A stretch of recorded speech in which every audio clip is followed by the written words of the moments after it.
Around 60% of the country says they'd be in favor of codifying Roe v. Wade, according to most polls that are out there. You're uniquely positioned as the sole female member of Republican campaign leadership.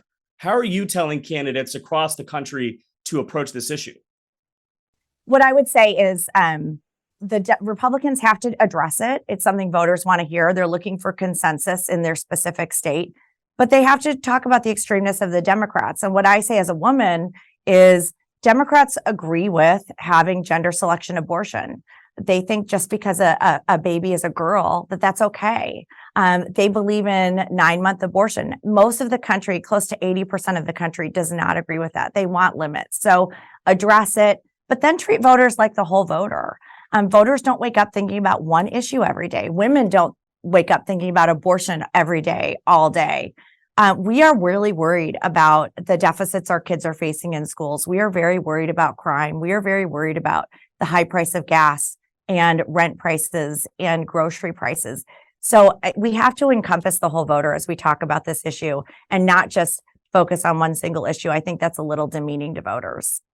I hear what you're saying, but this national abortion ban that was put forth by Senator Graham, there's other calls from across the country for similar legislation. How does that square with the message that the GOP has put out there for the better part of the last 30, 40 years, mainly keeping government out of personal life decisions and protecting civil liberties?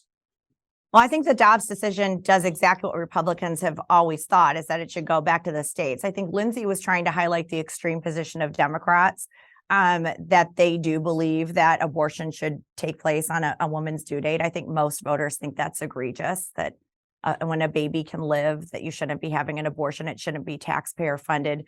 But across the board, Republicans believe that the states are the right place. Every state is different, and states will deal with it in their own time. Of course, it wasn't a national ban. Every state is coming up with their own laws with regard to this issue.